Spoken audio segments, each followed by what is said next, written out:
Is that a gang sign? Have you, Oh, like you don't know what it is. Jim Carrey has been dropping little hints for years, and honestly, maybe it is finally time to take a closer look. One of the strangest, yet funniest moments of his career happened during an appearance on Jimmy Kimmel Live. What seemed like nothing more than a comedy bit may have been something much deeper. Some people believe Carrey was hiding a message inside his jokes.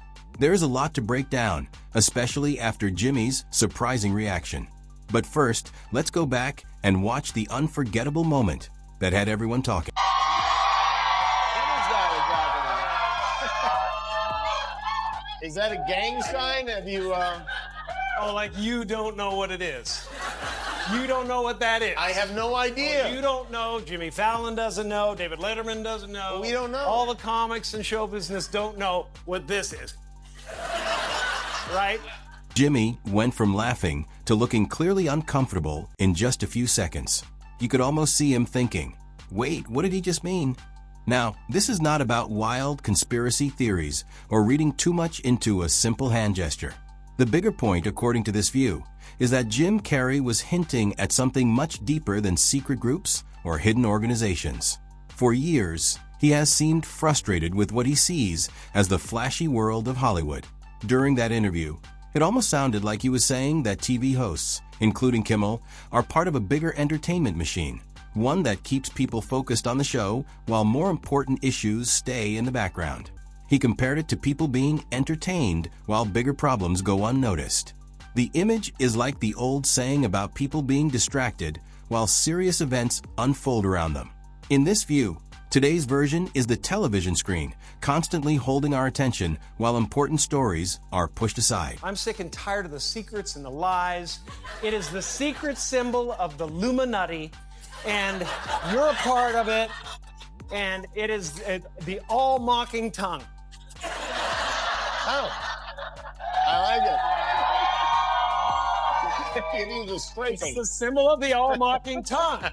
And I'm sick of it. I want everybody to be in on the joke, man. You know what I mean? Like, for years now, talk show hosts, people on television, people in sitcoms have been hired by the government to throw you off the track, to distract you, to make you laugh and stuff like that, make you happy and docile so you don't know what's really going on. He said it right to Jimmy Kimmel's face, but he wrapped it in enough humor and comedy that it was hard to challenge. When a serious message is hidden inside a joke, people often accept it without thinking too much about it. For anyone who has followed Jim Carrey's journey over the years, this kind of moment is not surprising. The man who was once known for his wild comedy has become much quieter and more thoughtful, spending more time talking about life's biggest questions. He seems to be searching for meaning in a world filled with constant noise, something many people never get the chance to do because they are busy with entertainment, political arguments, and everyday distractions. And according to this view, many of those distractions come from the same entertainment industry where Carrey built his career. As Jim Carrey once said, "I wish everybody could get rich and famous and do everything they ever dreamed of so they can see that it's not the answer." So, is this really about Jimmy Kimmel himself? Probably not. But Kimmel is presented as part of a much larger entertainment system made up of well-known cultural figures. The argument is that late-night comedy has changed into something more than just entertainment. According to this perspective, it now mixes jokes with political messages and social commentary.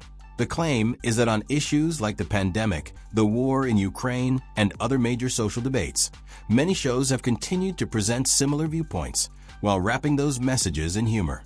And if that sounds hard to believe, the next clip points to an older moment from Kimmel's show that some people believe is a good example of how a surprising comment can be accepted more easily when it comes from a familiar voice on television. Dr. Fauci said that if hospitals get any more overcrowded, they're going to have to make some very tough choices about who gets an ICU bed. That choice doesn't seem so tough to me. Vaccinated person having a heart attack? Yes, come right on in. We'll take care of you. Unvaccinated guy who gobbled horse goo? Rest in peace, Wheezy.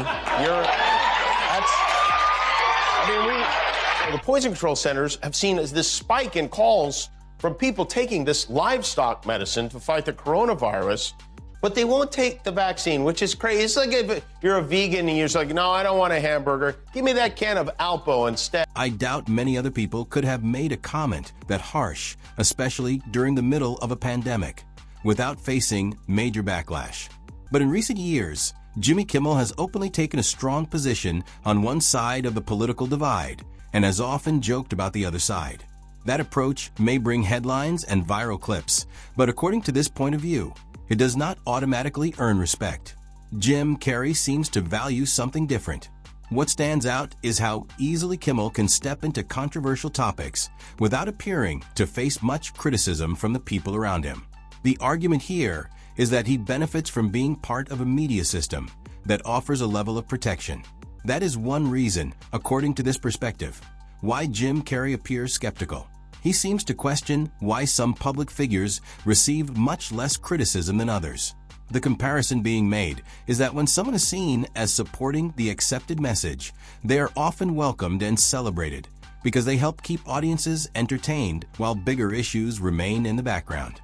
According to this view, that is exactly the kind of distraction Carrey has been trying to warn people about for years. To support that argument, the next clip points to another recent moment in which Jimmy Kimmel made critical remarks about Donald Trump after his death was falsely reported, and the audience responded with loud applause. If those 3 judges he appointed to the Supreme Court take this case and rule against him, he is going to blow a whale-sized windmill out of his...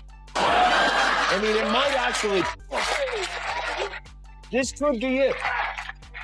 Sometimes I wonder, once Trump is gone and buried on the 18th hole of one of his golf courses, will things get better, or will we have a whole new crop of MAGA brains to deal with? This kind of political comedy, according to this view, does not bring people together. Instead, it pushes them further apart. Rather than encouraging curiosity, understanding, or real conversations, it can leave people feeling more bitter and divided.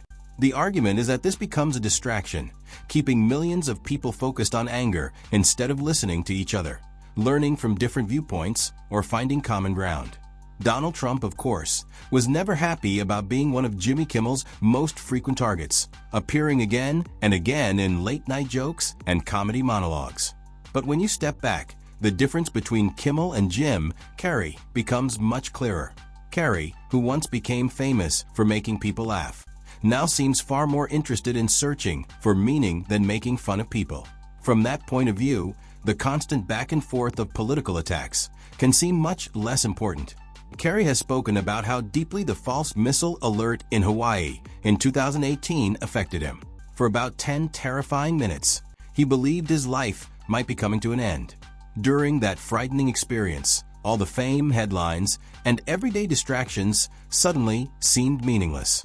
According to Carrey, that moment reminded him how fragile life really is and how quickly the things we spend so much time arguing about can lose their importance when faced with the reality of mortality. I sat on the lanai and looked out at the ocean, and at that point I started going, okay, well, what can I do with this last moment of time? And I just decided to go through a list of gratitudes, and honest to God, I could not stop thinking of wonderful things that have happened to me and blessings that I've had. So it was lovely. It was lovely, and I got to a point of grace at about 2 minutes to spare when I found out it wasn't actually happening. And all I was planning to do was close my eyes and be thankful, because it's been a good ride. The last several years, Jim Carrey's view of life has changed in a big way. It was shaped not only by getting older, but also by deep personal loss. The death of his former girlfriend in 2015 forced him to face the reality of life and death in a way that changed how he looked at everything. After that, many of the things that once seemed so important, like fame, attention, and headlines, appeared to matter much less. They began to look like part of a never-ending show full of short-lived excitement, where very few people stop to ask what really gives life meaning. According to this perspective, that may be the quiet message behind many of Carrey's comments. He seems to encourage people not to get pulled into every new trend, every wave of public panic, or every flashy distraction created by the media. He suggests that if people can step back from all that noise, they might discover something deeper, something that truly matters. The only question that remains is whether we are willing to do it.